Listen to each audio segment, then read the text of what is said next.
And now, more with Social Women, with your hosts, Pat Cruz, Amy Diaz, and Bronwyn Dannenfelser. We have our next guest. Do we introduce the next guest? All right. Feel free, Bronwyn. I'm going to introduce the next guest. Actually, the Reverend Dr. Richard Dannenfelser, man who wears many hats, right? Was chaplain at Brown for a long time, a sex therapist, a pastoral counselor, amongst other things, and my husband. So, yeah, but we're going to get that out of the way because now I'm going to probably duck away from the camera as we start talking about, we wanted to bring you on, honey, because, because you're just great about talking about sex and spirituality, and you've got such wonderful views on how we see sex and spirituality. So do you want to say a few words about yourself first, and then we'll kind of jump into, there's questions coming in, we can talk about love maps. We've had questions coming in all day. Oh, great. Can I sing now? Fly me to the moon. Okay. Well, first tell us about you, because we want to know about you. Well, I was born and raised in the Bronx and by my German grandparents. And a couple things I learned growing up in the Bronx is that kind of helped me survive. And that is that you stick up for yourself, you stick together, and you stick up for each other.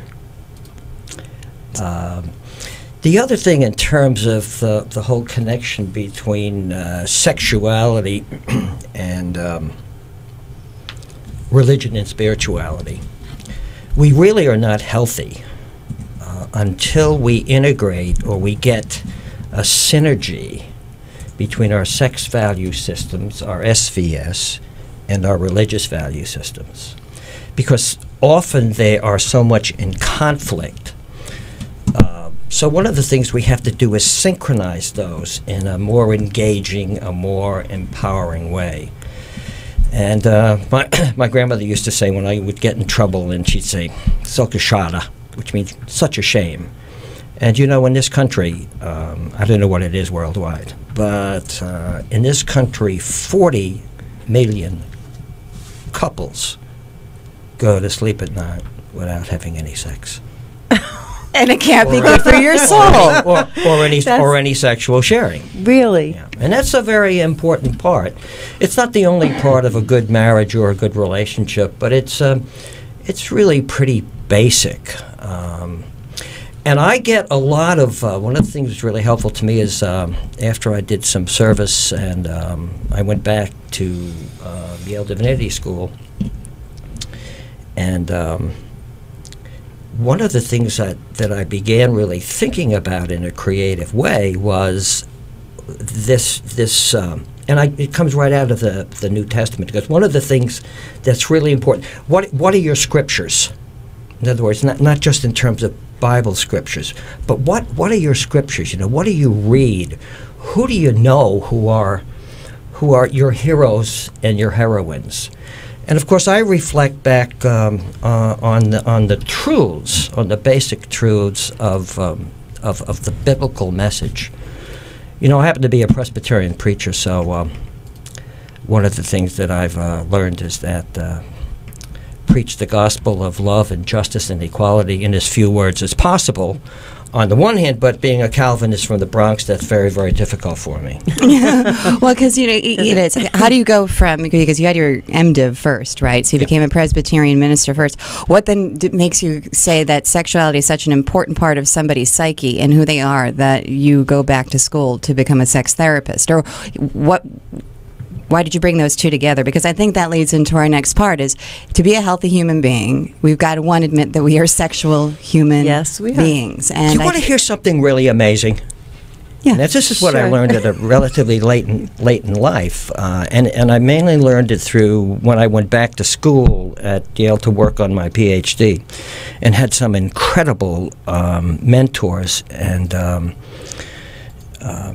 so in the course of that, I had a chance to go study with Massis and Johnson, who were pioneers in the field of sexology and in the field of sex therapy. And one of the things I learned that I never knew at 40 years old, that sex is a natural process. So it's It part took of, that It's long. like breathing. I don't believe you. I don't believe you on that one. You know what we've learned now? Now this is amazing because birth is a miracle, right? Life is a gift. We now know from research that at a certain stage of development in utero, right, the penis, the penile structure, all right, of in utero, growth in utero, there is an erection every 90 minutes. Really? That's kind of freaking me. No. Come on, When I'm ladies, pregnant, ladies, I want this to make is- sure it's a girl. Who does who does this study? Who does this study? The person that loses a bet? I mean, who wants to sit there? Now you just listen to the rock and rev, okay? 'Cause you're going to learn something. Okay. Now we also know in terms of in utero that at a certain stage happens? of development, in terms of female development, at a certain stage of the development, the vaginal structure is lubricating every 90 minutes. So what part? Wait, what part of the So as we look at a person as a whole, what part of that, like, would you put a percentage on? Is sexuality, which is part of who we are. It's part of a process. It's part of it keeps us physically healthy, right? Was it like a third of what we are? So it'd be sexuality and then spirituality and then as a complete And the choices person? that we make. I guess those. But don't rush me now, okay? Talking about sex, and actually, we went to a break, and we were trying to pinpoint because there's so many things to talk about. Really, what is it that people want to hear about right now? And Pat's got a lot of questions, but we want to talk about what There's a lot of questions that came into our. Sorry about that. I know, but we want to talk about essentially what we're hearing is a big problem is keeping the flame alive. So, what every man and woman wants, and how do you keep a flame alive, especially when everybody's working and stressed out? So, honey? Yeah, well, you have to create dating time. And what I mean by that, we get so very busy, and we try to put together 4 kinds of times in our lives. We're working, we have commitments to our families, and but we have to create what I call pockets of togetherness.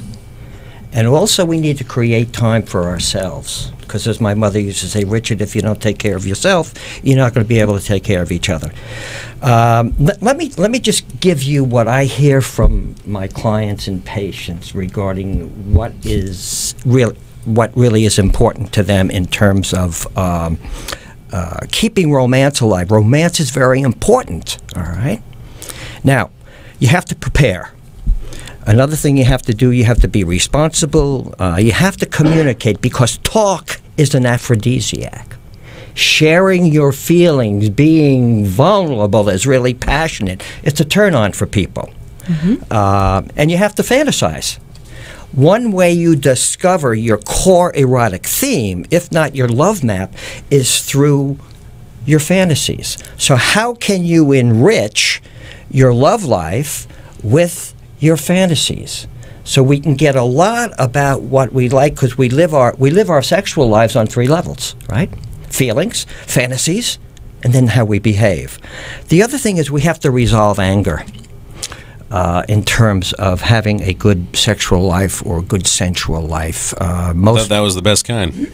What's that? I'm kidding. Angry sex? No, that doesn't work. Now, one of the things you do have to do is make sure that you don't have any what I call depression, because depression is a downer.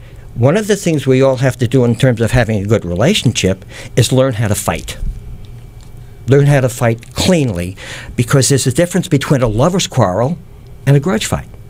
Well, because I wouldn't want to have sex with somebody that I didn't like or that I didn't trust or that I was mad at, to be honest. Yeah, well, that makes sense. Yeah. But if you see depression, 90% of all depression is anger that gets internalized. So at some point, it needs to get out and be externalized in a constructive way. So in keeping the flame alive, so what would you say? So you said make date time. That's good, and talk to each other. Yeah. But let's be real. Communication is essential. So it's cuddling. Is there something you can do, because there's kids running around for a lot of people, or they're just too tired? And what is it that you do that brings back that excitement? Is it a date? Is it getting yourself out of the house? Or? You have here, you shared with us Romance 101, 101 Ways to Please Your Lover Without Making Love. And one of them, hold hands. I don't see a lot of people holding hands nowadays. I love holding hands. You know cook why? a meal together. I love to hold hands. Go grocery shopping. I don't know how romantic that is, but It can be. you know. One of the things, that's a really important point, because one of the things that a lot of men learn, what I learned growing up in the Bronx from the locker room in terms of attitudes and what I knew made me a dangerous weapon. One of the things that we have to do is get away from what I call baseball. You ever play sex? You know what sex baseball is? What? First base, second base. It goes like this. First base is holding hands. Second base. Okay. You want to take over this part? Sweetheart. Second base is... Feel a lover's quarrel coming on. First base is holding hands. Second base is kissing above the waist. Third base is kissing below the waist. And a home run or a score. All right. Now, what happens is we don't really get the importance of holding hands in and of itself without being any purpose. Right? Because one of the things that you have to be in terms of having a good sexual life or a good sensual life, all right, good healthy, is you have to eliminate goals, what I call the AAA. I got to achieve. Well, okay. Okay? Yeah, no. I'm sorry. Well, no, because you're saying that, and that's that goals thing. But, it makes me think of, there's a lot of pressure even on men to perform properly. There's Viagra out there, Cialis out there, all these drugs, right?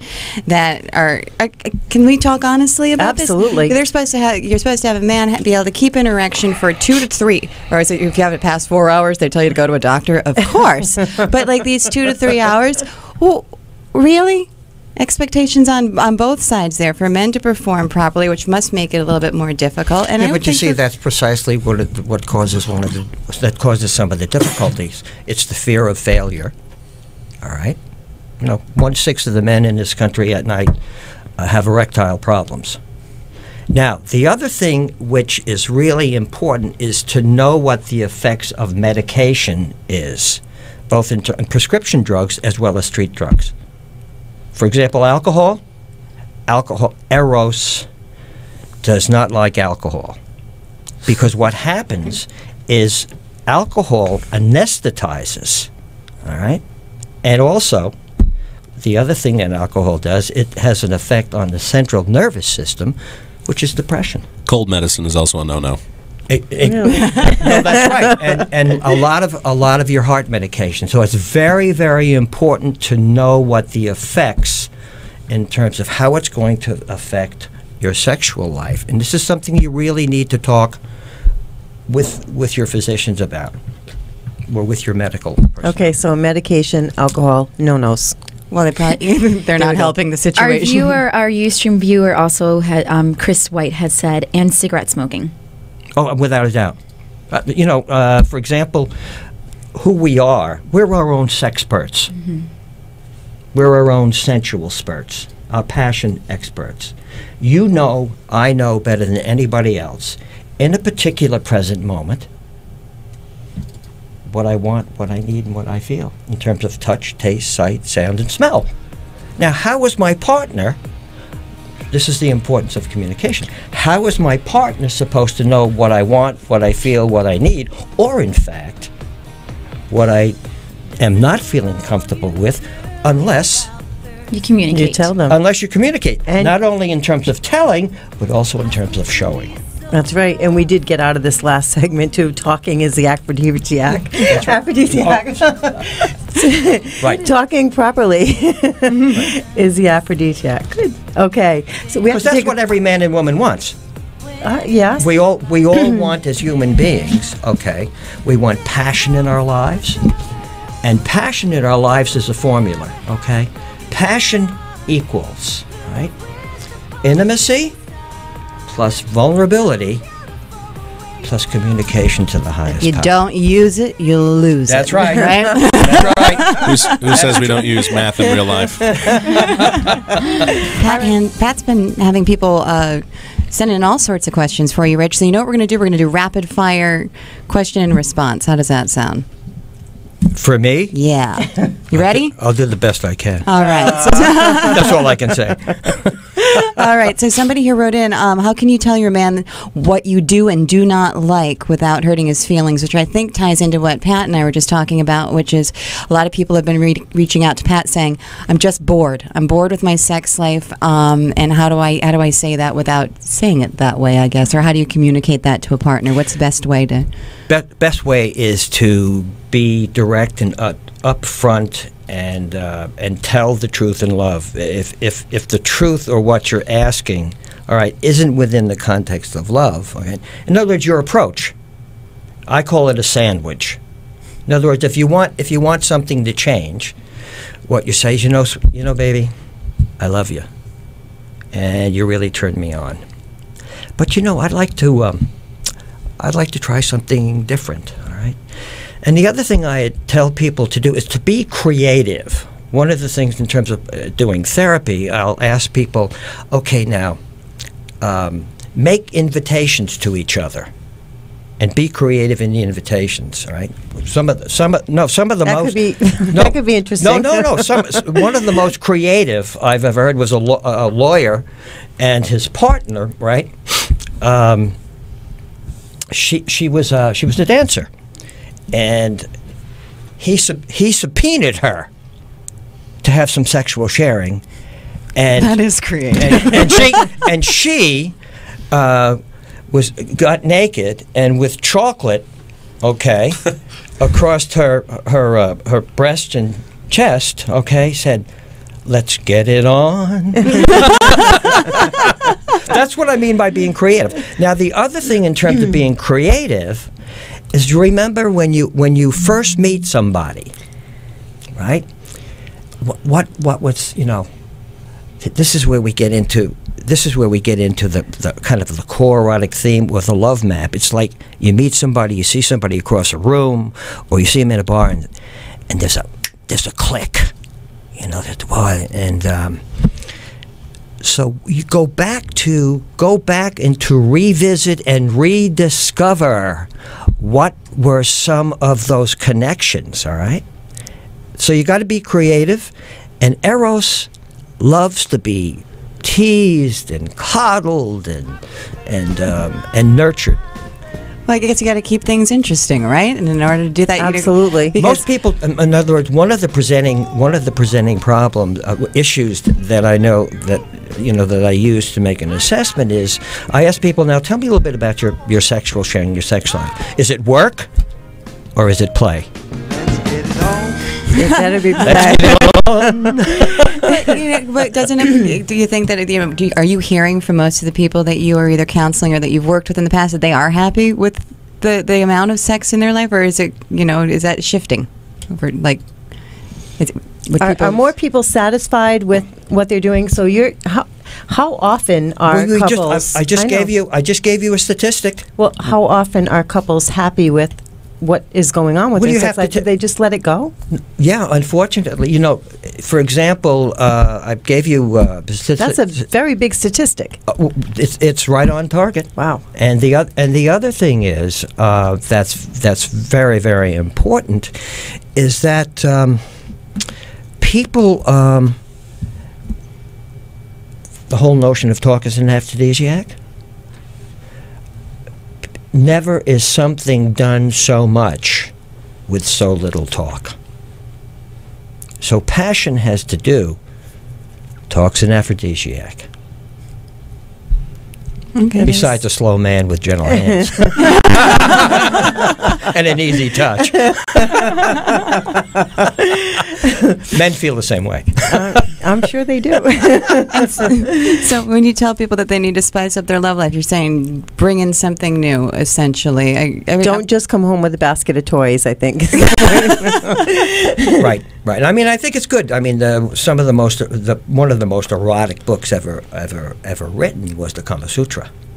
And the other book that's a bit dated but is getting revised is The Joy of Sex. I read the cliff notes of that book. Hey, you got to take your time, Laura. You got to be committed. One book at a time. Yeah. If there's one book I have to read, that would be it. The Kama Sutra is a big book. It's going to take a long time. A lot of pictures. Right.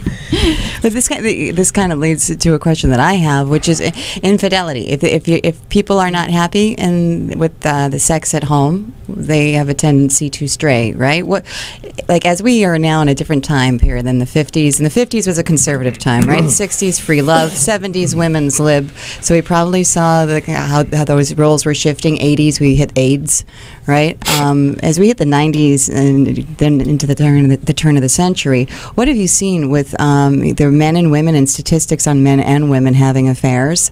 We know what they are, both in terms of men and women. More men than women? It's about equal. Okay. Yep. And that's a really difficult thing. One of the things that I tell people is do not get involved with someone, or be very careful regarding getting involved with someone where there's a substance abuse issue, whatever that is, because the primary relationship, all right, is with the substance.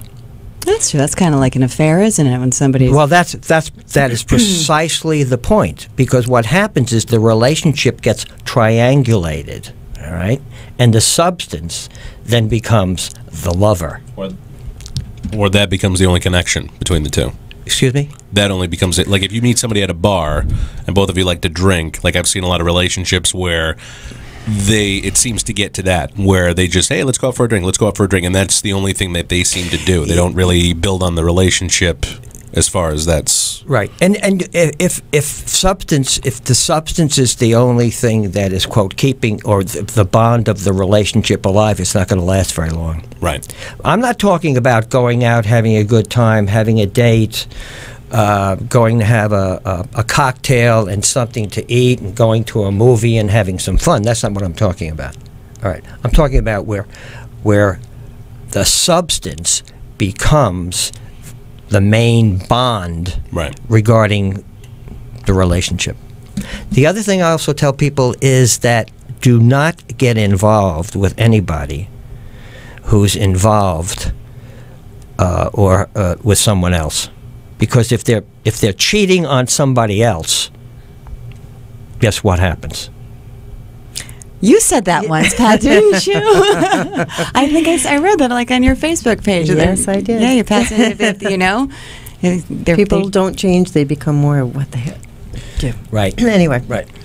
So so I have a couple of questions. Can I just sneak them in? Go. So, from a shy woman who wrote in, so I think a lot of them are afraid to ask, and a lot of women may be afraid to talk about what they want. So, in other words, what a woman wants in terms of her sensuality, or how she wants to be touched, correct, where she wants to be touched, right. So, what do you do when you are shy, and you don't have it in you to come out and discuss that with your partner, no matter how close and intimate that conversation can be? Sometimes women and men, and you definitely have to put that in, because some men are more shy. What do you do when you don't have that conversation piece, but you want to make your sex life a little more exciting with the person that you take responsibility, and you're accountable. But bring the bag of joy. No. I mean, I happen to believe. Listen, that we really don't necessarily need a lot of toys. I think most people, if they communicate, all right, and they talk with each other, and the other important thing is don't try to change anybody. I'm a pastor. One of the things that I'm always concerned about, all right, is that when I hear that someone is trying to change the other person, all right, I think one of the best gifts that we can give to each other is the gift of who we are. the individual gifts of who we are. Can I add on to that, though? When I first met you, you said to me, and I won't forget it, that you said that... I'm glad you remembered something, sweetheart. You said that, that a lot of good sex has to do with your imagination and creativity. So if somebody were to come to me or a girlfriend and ask me, I'm shy, I don't know how to relay what I want to tell my partner to do, I think I'd find I'd say, creative. There do you go. something funny. Have like an actual Here's the roadmap, invitation, directions. yes. Yeah, like directions to the castle or something like that. And Get that book of invitations out. See, in terms of couples and individuals who are both men and women who are presenting, with not being interested, has to do with boredom. that's what we were talking about. that's exactly what it is. So we have to, and eros and romance, love, which is creativity. missing. Yeah, put the romance back in it. All right. Well, you know what? Thank you so much for coming on. Hey, my and talking to pleasure. us.